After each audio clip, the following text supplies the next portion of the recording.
Same day, Monday, August 25th, the umbrella. I jump out from under the tree and rush to Chico. Above me, the umbrella sways. The torch scream, loud, like the roar of a tidal wave. What's happening? I ask Chico. No say, no say. He throws me his phone and tells me to call 911. I try to keep my voice calm. There's an emergency. Rupert's farm, off the pike. Take the entrance from the front. What type of emergency, ma'am? The umbrella's broken, I tell her. She gasps. The umbrella? Then she goes back to her original professional voice. The umbrella, really? Yes, I say. The umbrella. Oh my, she says. She recovers more quickly this time. We'll be right there. She pauses. In a second, oh my. I snap the phone shut and look back at Chico. He's putting all of his weight against the lever, but it's not moving. The umbrella pitches to the left. The swings are dangling above me now, people's legs and feet flapping like bats against the rainy sky. Do you think they'll jump? I stare up at the platform. They can't jump. Dad runs up behind us, his face red with worry. They're 20 stories high. But what if... Dad yanks at a wrench from the pocket of his pants and places it around the big rusted bolt attaching the iron plate to the umbrella's motor. He turns the nut in one big swinging movement. Then again... Oh my goodness, sorry. Then swings it again and again until the first bolt falls off. Dios mío, Chico exclaims a minute later. Inside the motor case, wrapped around the cogs and gears of the engine, are the white, stringy, thick roots of the nearby chocolate rhubarb plants. The gears stop and start as they try to spit out the roots, but the roots are winning. I think back to one of the last conversations I had with Grandmom. You're going to figure this out yourself in your own good time, Polly, but I can give you a head start. Just a little nudge. If it's from the earth, it's the winner, and it's a gracious one, so don't try to fight it. The ocean, the water, the earth, they're on our side. Remember that. Chico grabs an axe and hacks at the roots. No, I yell. But Chico hacks and hacks and hacks, his clothes plastered to his body from the rain. He seems to have cut away all the roots that were attached to the motor pieces. But when he turns around, he's clearly frustrated. Can't get it, he mutters, wiping his forehead with the back of his hand. He looks to Dad, who bends down and examines the motor.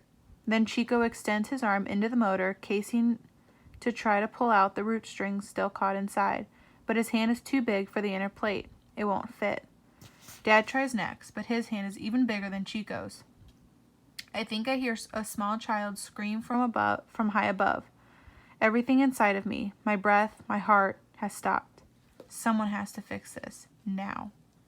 Dad slams his hand against the metal guard over the motor. My eyes widen. Then Beatrice runs out, grabbing Dad's wrist. Basford, he's up there. She looks wild as she's transformed into some kind of crazy animal. Get him down! Get him down! I hear Beatrice say Basford's name, but it's as if it runs through my ear canal slowly, tangled, and it takes me seconds to understand that Basford, my new friend, is up on the ride.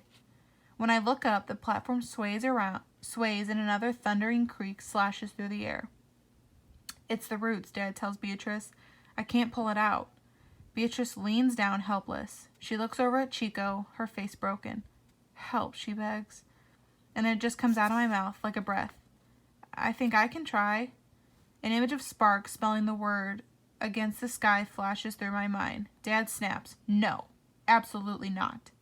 Chico looks quickly over at Dad, but Beatrice just stares at me. She doesn't say not to go. I push through them, wiping the raindrops from my face, and look inside the casing. There's one big string of root that is clogging the gear. Polly, don't you dare, Dad shouts, but it is too late. I stick my right hand inside the gear shift. Dios mío, Chico mutters. Pobrecita. I stare straight ahead, not blinking, ignoring Chico and Dad. Instead, I move my hand closer to the motor and try to think clearly. I need to pull out that one string, that one piece of root, and the motor should churn easily again. Right now, the motor seems to be coughing, working 1 second and then stopping the next. Polly! Mom shouts from behind me. I don't turn around. Get your hand out of there right this second. I can feel the heat of the motor close to my hand. My heart is beating so fast it feels like a jackhammer. Stop that motor right now, Mom screams. He can't, Dad says anxiously. If we shut it off, we might not be able to get it down. A shoe falls off someone's foot, landing near us. Chico kneels down next to me. More screams, more cries from up above.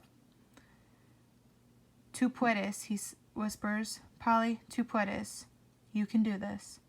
Slowly I open my eyes and look at the single root, white and thick like a braid of hair. My right hand wavers. I'm trembling, and I see how close the cutting rotor of the motor is to the root. I don't feel the rain at all. My shoulders tense and my hand trembles harder. I want to make a fist, but I can't unless I want my hand chopped in half. This is a mistake. This is a very big mistake. Polly, Aunt Edith is here now too. Remember Emerson. Trust thyself, she speaks slowly, calmly. You don't have to do this, but it would be a good thing if you can. I can feel her put her hand gently on my shoulder. Try. Try. I turn back to the motor, ignoring the screams from the ride and the sound of sirens drawing closer. I forget about everyone and concentrate. Try. I reach in and touch the end of the root, which is still about 6 inches away from the motor. I tug. Gently, and then, gripping the root even more strongly, I pull harder. I do my best to ignore the running motor, but it's like looking at the bottom of a vacuum cleaner that keeps rolling and rolling, just waiting for its chance to suck up a finger. I grasp the root as hard as I can and yank. It comes out. I snatch at my hand and fall backward, about 1 inch away from amputation. I'm still holding the wayward root when I hear the people on the platform cheer. About 100 sets of eyes are looking down at me in a circle, including those of some firemen. Beatrice and Patricia and Freddie have all run up to the controls. Mom jumps in and pulls me up by my armpits. My baby, she whispers, and I can feel her body shake underneath her thin shirt.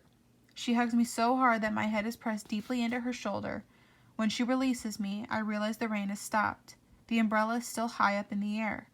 It needs to go through its cycle again before it can close, says Dad. He wipes his eyes with the back of his hand. Oh, pumpkin. He leans down and hugs me too. It's okay, Dad, I lie, still trembling. I'm okay, Dad, I lie, still trembling. Beatrice stands about 3 feet away from me. Tears stream down her dark cheeks. Come here, little girl. Come here. I move to her, allowing her strong arms to circle me. She used to call me little girl all the time. Thank you, Polly. Thank you. I can feel Beatrice shake as she hugs me. Her words are whispered, and her breath feels warm. What happened? Beatrice releases me a little, looking me straight in the eye.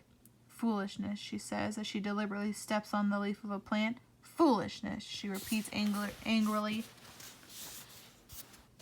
Irresponsible. People could die. She kicks a plant. My Bassford could have died. It's like the whole world blurs as I realize what she's saying. The plants. They were clogging up the ride. On purpose. Seriously, Patricia interrupts my thoughts. I would have never thought you had that in you. Freddie puts his arm around my shoulder. My little sister, Braveheart. Aunt Edith and Mom and Dad and Freddie and Beatrice and Chico and Patricia and everyone are looking at me, like I've sprouted wings and am going to fly. I cross my arms and look toward the umbrella, which has finally come back to the ground. People are jumping off, wet mothers hugging their wet children, young boys shaking their hands in a wild kind of drying dance, teenagers wrapping their arms around their wet shirts, firemen walking around, smelling the flowers. It's like the whole farm has breathed a heavy sigh of relief. Actually, the farm isn't relieved. The people are relieved. The farm, my farm, wanted this to happen. Bassford! Beatrice yells. He's walking over to us, taking small steps, his hands shoved deep in his pockets. Beatrice darts over to him as fast as her little legs can carry her, almost knocking him over. I'm so glad, she says as she smothers him with another one of her hugs. He must have been so frightened, Mom murmurs. She puts her arm around my shoulder. I can't believe you did that. I can't either, I murmur. That was crazy, says Freddie, his eyes bright and proud. You just stuck your hand in a motor. Are you sure you're my scaredy cat sister? Beatrice and Bassford join us. Beatrice clings to Bassford's arm, as if letting him go would make him lift up like a helium balloon.